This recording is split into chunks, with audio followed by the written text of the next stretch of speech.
2017 Fiat 500 exudes a charm that you don't find in many subcompact cars. This stylish and fun two-door has so much personality that it's hard not to crack a smile whenever you approach one in the parking lot. Rivals might be more practical, but few match the Fiat 500's playfulness.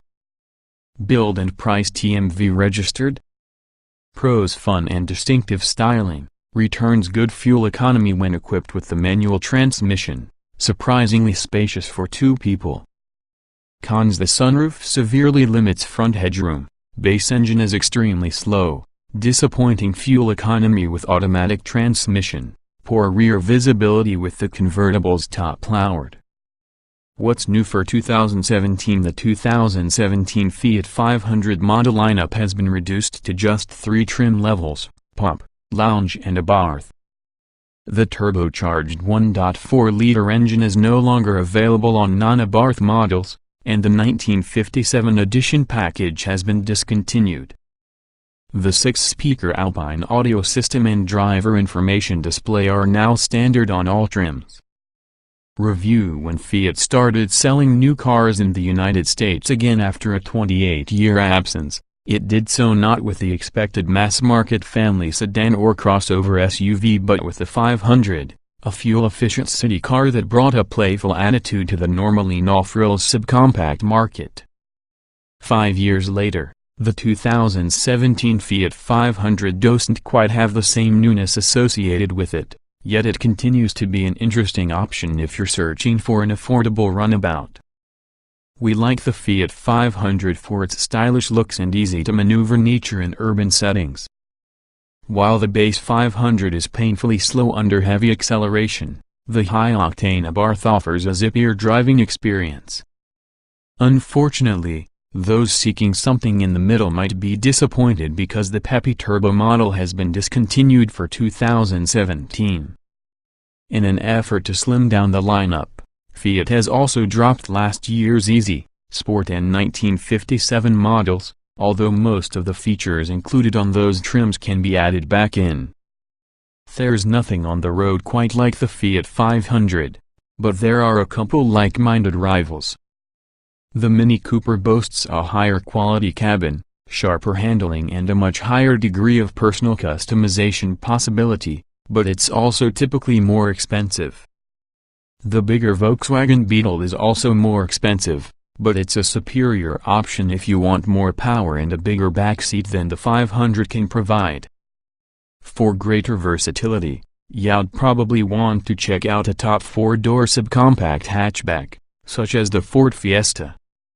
Overall, though, we think the 2017 Fiat 500 is still worth a look for shoppers wanting an urban runabout with flair.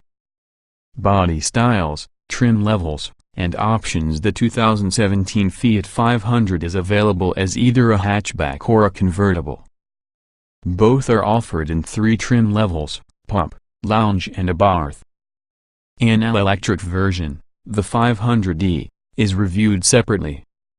Standard features for the base Pop trim include 15-inch alloy wheels, heated mirrors, keyless locking, unlocking, air conditioning, full power accessories, cruise control, cloth upholstery, a height adjustable driver seat, a 7-inch color driver information display, 50/50 split folding rear seatbacks, a tilt-only leather-wrapped steering wheel, and Fiat Chrysler's Uconnect infotainment interface with a 5-inch touchscreen, Bluetooth phone and audio connectivity, voice controls and a 6-speaker Alpine audio system with an auxiliary audio input and 2 USB ports, one for mobile device integration, the other for charging. The Pop convertible also comes with rear parking sensors and a windscreen that fits between the rear seats. The luxurious lounge trim includes all of the above, plus chrome exterior trim, fog lights, a fixed glass roof, rear parking sensors, an auto-dimming rear-view mirror, automatic climate control, heated front seats, leather upholstery and satellite radio. At the top of the Fiat 500 food chain is the performance-focused Abarth. It includes the fog lights and parking sensors from the lounge and adds a turbocharged engine, 16-inch wheels, a rear spoiler, sportier suspension tuning, upgraded brakes with red-painted calipers, a performance exhaust system, distinctive exterior and interior styling tweaks, premium cloth upholstery, a leather-wrapped shift knob, a sports steering wheel and front floor mats. Some of the lounge's extra features can be added to the Pop and Abarth as options. Other popular options include a sunroof for coupe models, 16-inch, lounge, or 17-inch wheels, a Abarth, a 6-speaker Beats audio sound system with a trunk-mounted subwoofer, a navigation system, and a variety of Moper-branded exterior and interior styling enhancements.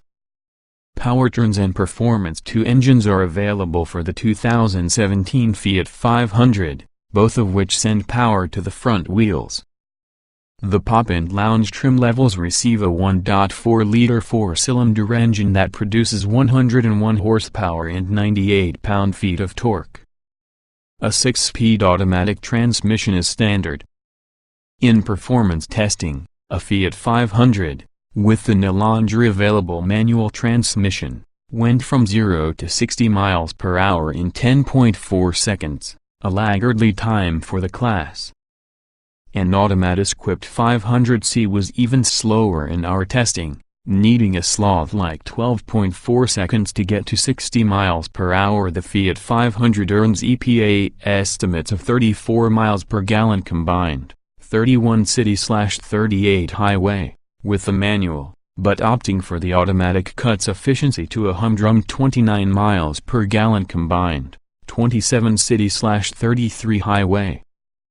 The Abarth model's 1.4-liter turbocharged engine makes 160 horsepower and 170 lb-ft of torque with the available 5-speed manual transmission. With the 6-speed automatic, those output figures change slightly to 157 horsepower and 183 lb-ft of torque. In testing, a manual Abarth coupe sprinted to 60 miles per hour in 7.1 seconds, while an automatic Abarth convertible did it in 7.5 seconds. The Abarth's fuel economy is estimated at 30 miles per gallon combined, 28 city/33 highway, with the manual, and 27 miles per gallon combined, 24 city/32 highway, with the automatic.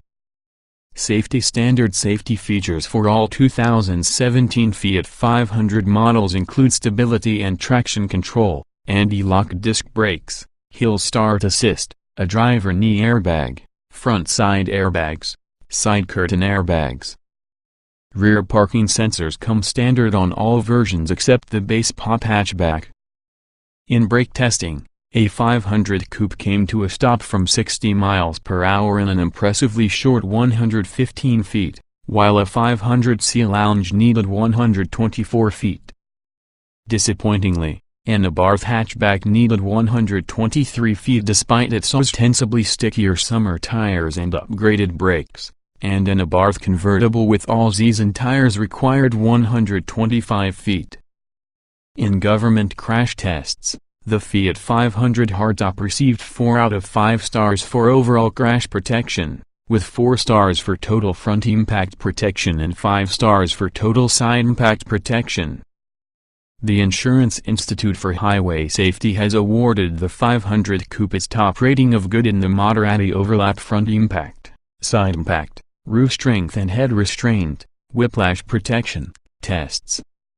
In the small overlap front impact test, however, the Fiat earned the lowest score of poor. The 500's seat and head restraint design was rated good for whiplash protection and rear impacts.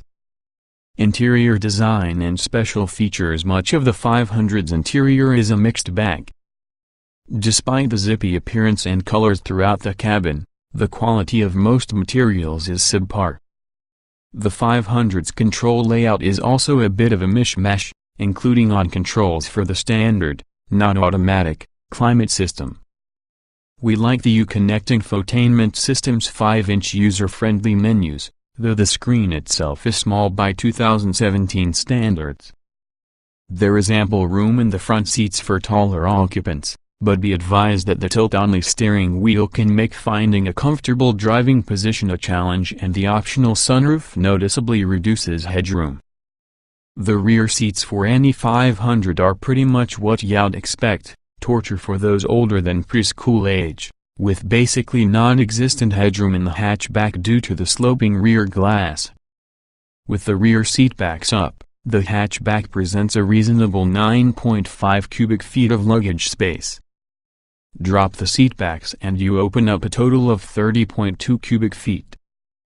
That's not bad for such a small car, but the two-door Mini Cooper hatchback gives you more, 34 cubes, and four-door hatchbacks including the Honda Fit are even roomier. Cargo capacity for the 500c isn't nearly as generous, as there are just 5.4 cubic feet available behind the rear seats and 23.4 cubic feet with the rear seatbacks folded down. Moreover, the convertible's folding canvas top stacks accordion-like on the rear deck when retracted, all but blocking your view directly behind. Driving impressions: the base engine's acceleration is undeniably lackluster. In fact, the 500 is one of the slowest cars on the market. It's a shame that the 500 Turbo was dropped this year, as it effectively split the difference from the sluggish base model and the significantly more engaging Abarth. The 500's ride quality is pretty comfortable whether you're driving over rutted city streets or cruising on the highway. The firmer suspension tuning of the Abarth improves handling response without much of a comfort penalty. If you enjoy a spirited drive, this is really the only way to go. Any 500 is good fun on a quick errand, thanks to the car's diminutive dimensions and inherently nimble feel, though enthusiasts won't like the somewhat top-heavy feel and significant body roll at the limit. Steering is accurate but lacks feedback, and the Abarth's large 37.6-foot turning diameter is regrettably like that of an SUV, eclipsing the other 500 models by a whopping 7 feet. Summary: read review, body styles, performance, safety, special features, driving impressions, view all.